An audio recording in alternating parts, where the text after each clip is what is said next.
Bienvenue sur Africa 24 dans cette nouvelle édition du QG News. Voici les titres de l'actualité. Ali Mahaman Lamine Zeine nommé au poste de Premier ministre au Niger, une nomination rendue publique ce 7 août, soit après la fin de l'ultimatum donné par la communauté économique des États de l'Afrique de l'Ouest. La CEDEAO qui se réunira de nouveau ce jeudi pour plancher sur la situation politique nigérienne. Le Togo ne relâche pas ses efforts en matière d'inclusion financière. Plus de 107 milliards de francs CFA de crédits ont été octroyés aux personnes exclues des services financiers classiques en 9 ans, et ce via le Fonds national de la finance inclusive. Et puis coup de projecteur sur la lutte africaine, une discipline qui a attiré bon nombre de spectateurs lors des Jeux de la francophonie en République démocratique du Congo. Des détails à suivre dans ce journal. Mais tout d'abord, la nomination au Niger d'un nouveau Premier ministre. La junte a nommé à ce poste Ali Mahaman Lamine Zeine, une information annoncée ce lundi par le colonel-major Amadou Abdraman. Le nouveau chef du gouvernement n'est pas inconnu de la scène politique nigérienne. Il avait déjà occupé la fonction de ministre des Finances sous la présidence de l'ancien chef d'État Mamadou Tandja. Ali Mahaman Lamine Zeine a aussi été représentant résident de la Banque africaine de développement au Tchad, en Côte d'Ivoire et au Gabon. Notons que la junte a aussi procédé à la nomination d'un nouveau commandant de la garde présidentielle, un poste qui sera désormais occupé par le lieutenant-colonel Abibou Assouman. Écoutons à ce propos le colonel-major Amadou Abdraman. Décret portant nomination du Premier ministre. Le président du Conseil national pour la sauvegarde de la patrie, chef de l'État, décrète, article 1er, M. Lamine Zeine Ali Mahaman est nommé Premier ministre. Article 2. Le présent décret sera publié au journal officiel de la République du Niger, fait à Niamey le 7 août 2023, signé le président du Conseil national pour la sauvegarde de la patrie, le général de brigade Abdraman Tchani. On reste au Niger où, rappelons-le, l'espace aérien a été fermé. La décision a été énoncée dans la soirée du 6 août par le CNSP face à la menace d'une intervention militaire de la CEDEAO. L'organisation sous-régionale se réunira d'ailleurs ce jeudi 10 août pour un nouveau sommet extraordinaire, alors que l'ultimatum donné à la junte est arrivé à échéance à Ménédji. L'espace aérien nigérien est fermé jusqu'à nouvel ordre, selon un communiqué du dimanche 6 août par le Conseil national pour la sauvegarde de la patrie, CNSP, l'organisation militaire qui a pris le pouvoir au Niger peu avant la fin de l'ultimatum donné par la communauté économique des États de l'Afrique de l'Ouest, CEDEAO. Ce dernier a été lancé le 30 juillet aux putschistes qui avaient jusqu'à dimanche minuit pour rétablir le président Mohamed Bazoum sous peine d'une intervention armée. Cette décision de fermer l'espace aérien peut être perçue comme un moyen de consolider le pouvoir de la junte et de résister aux pressions extérieures. Le Niger, en fermant son espace aérien, veut se protéger contre une éventuelle frappe, une éventuelle intervention militaire de la CEDEAO. À long terme, les répercussions sur l'économie du Niger seront moindres parce que l'économie du Niger est une économie informelle. Il va sans dire que les conséquences seront bien sûr, vont se faire ressentir, mais pas forcément et fortement comme on l'aurait pensé pour des pays très enclavés comme le Niger. Le CNSP précise que toute tentative de violation de l'espace aérien entraînera une riposte énergique et instantanée. Par ailleurs, pour la junte nigérienne, des préparatifs à une intervention ont été menés dans 2 pays d'Afrique centrale et tout État impliqué sera considéré comme co-belligérant. Le CNSP accuse la CEDEAO d'être à la solde d'une puissance étrangère. La coopération militaire a été rompue avec la France. Le Tchad, qui a servi de médiation avec le CNSP pour le compte de la CEDEAO, a dit ne pas soutenir une intervention militaire au Niger. Le Tchad n'a jamais cherché à aller intervenir au Niger et nous n'interviendrons jamais par la voie militaire. Nous privilégions le dialogue, que la stabilité revienne au Niger, que les Nigériens eux-mêmes sentent que le danger est imminent et c'est à eux de trouver leur problème et le Tchad est un facilitateur. Le Conseil national pour la sauvegarde de la patrie, CNSP, que dirige le général Tiani Abdourahmane, se dit prêt à défendre l'intégrité du territoire face aux conséquences désastreuses que pourrait avoir une guerre de forces étrangères au Niger. Un prédéploiement des forces devant participer à cette guerre est entamé dans 2 pays de l'Afrique centrale. Le CNSP suit avec attention les préparatifs de cette guerre par procuration, pour laquelle le mandat de la CEDEAO était juste un quitus nécessaire. En tout état de cause, les forces armées nigériennes et l'ensemble de nos forces de défense et de sécurité, forts du soutien indéfectible de notre peuple, sont prêts pour défendre l'intégrité de notre territoire et l'honneur de notre patrie. Le coup d'État du 26 juillet au Niger a été condamné par l'ensemble des partenaires occidentaux et africains du pays, mais les militaires nigériens ont reçu le soutien de leurs homologues du Mali et du Burkina Faso, qui ont également accédé au pouvoir par des putschs en 2020 et 2022. L'Algérie, qui partage des frontières, a aussi prévenu sur les risques de déstabilisation de la sous-région.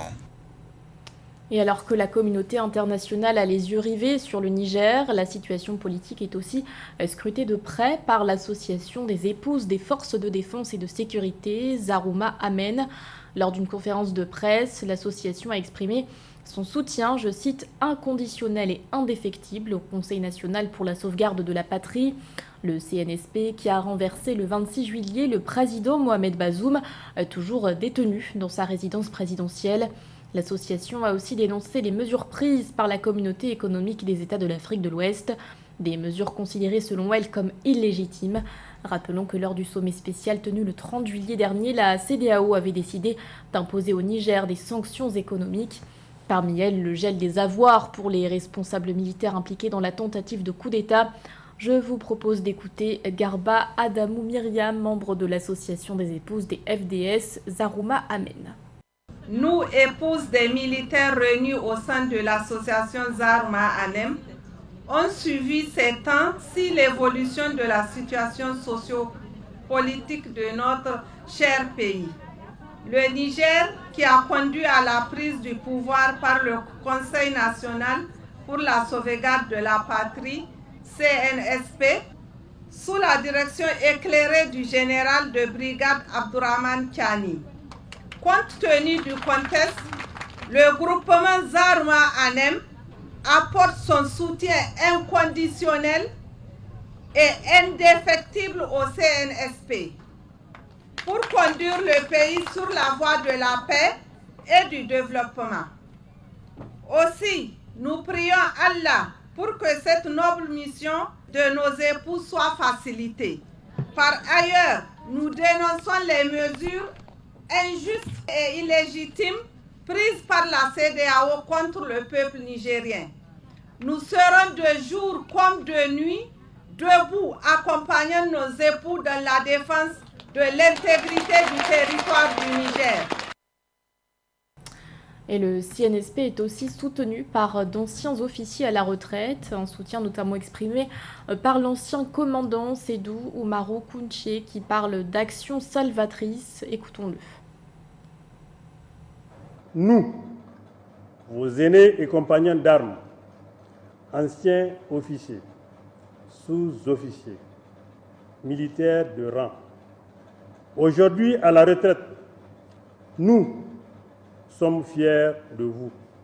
Nous sommes fiers de cette action salvatrice que vous avez décidé de conduire pour le bien et le bonheur de notre vaillant peuple qui, en silence et au plus profond de son âme et de sa chair, attendait et espérait avec cette résilience et toute épreuve qui lui a toujours caractérisé l'avènement de ce grand jour de sa libération véritable. C'est tout naturellement la raison pour laquelle, mon général, nous, vos aînés, compagnons d'armes, en ces heures décisives de la vie de notre nation et du devenir de notre peuple, nous vous apportons notre soutien indéfectible et le plus résolu dans la conduite des destinées du Niger.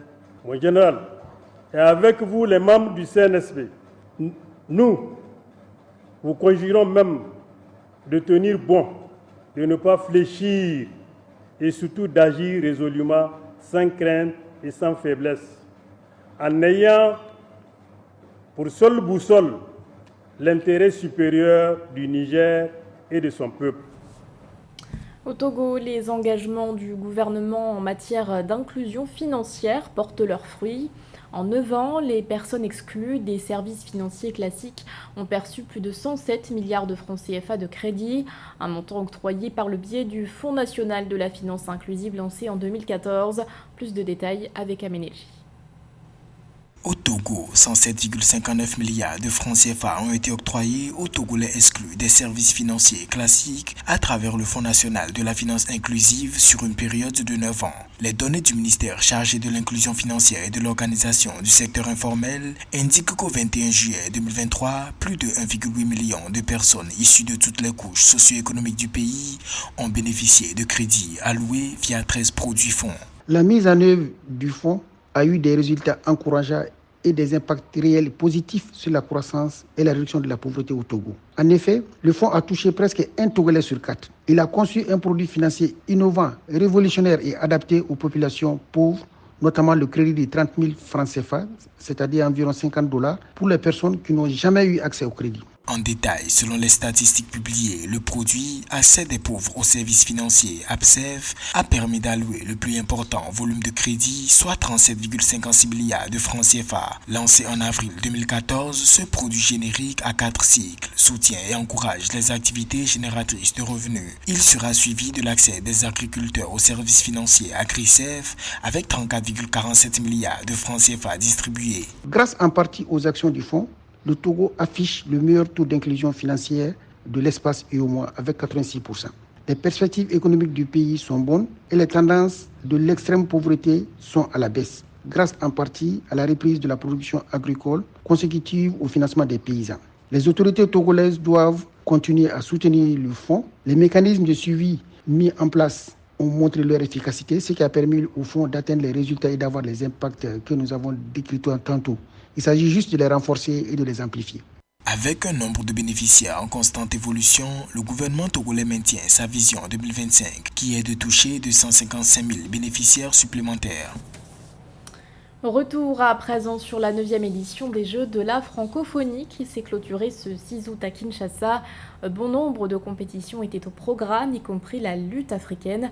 Au-delà de l'aspect physique et technique, cette discipline est aussi empreinte de symboles. Paul-Marcel Mayaki. La lutte africaine a été l'une des stars des Jeux de la francophonie Kinshasa 2023. Dans les tribunes, le public nombreux est venu assister à ces combats de gladiateurs. Avant chaque combat, les dieux du sable, comme on les appelle en Afrique de l'Ouest, effectuent un rituel de chant et de danse tant pour s'encourager que pour impressionner l'adversaire. Vêtus de pagne ou de culottes, ils laissent admirer leur physique. Pieds nus dans le sable, face à face, pour tous, l'objectif est le même, terrasser au plus vite l'adversaire. Il faut que les deux genoux d'un seul main soient au sol. Là, vous gagnez le combat. Quand vous risquez, vous perdez automatiquement. Empreinte de mysticisme, de rites, mythes et symboles, la lutte africaine allie sport et culture, les deux axes qui guident les Jeux de la francophonie. Les jeunes jadis séduits par des sports plus populaires comme le football, le karaté, le judo ou autres, s'intéressent de plus en plus à cette discipline. Cette réalité, ils ne portaient pas les chaussures, ils portaient les raffias. Donc, nous voulons un peu garder notre culture là, de nos ancêtres là. Nous voulons garder vraiment l'originalité de cette discipline. Malgré sa popularité sur le continent, la lutte africaine fait son apparition en compétition internationale lors des championnats africains de Niamey au Niger en 1995. Et par la suite, elle est inscrite au programme des Jeux de la francophonie en 2013. Et même si elle n'est pas encore reconnue par le Comité international olympique, l'ADN de la lutte africaine sera présente aux Jeux olympiques de Paris 2024. Nous avons ce que nous appelons la beach wrestling, qui va faire son entrée aux Jeux olympiques à Paris 2024. On est parti sur une synthèse des différentes luttes, principalement en Afrique, pour créer la beach wrestling, qui va entrer aux Jeux olympiques. Qui a pour vocation la socialisation des individus, la lutte traditionnelle est l'un des sports de combat les plus populaires sur le continent. Au Sénégal, par exemple, elle est considérée comme le sport numéro 1 devant le football, si bien que le montant du cachet de certains combats peut atteindre la somme de 100 millions de francs CFA selon les promoteurs de ces disciplines. Pour conserver ce patrimoine, des voix s'élèvent pour appeler à la multiplication des compétitions de lutte africaine. C'était le journal de la rédaction. Merci de l'avoir suivi. L'actualité continue sur Africa 24.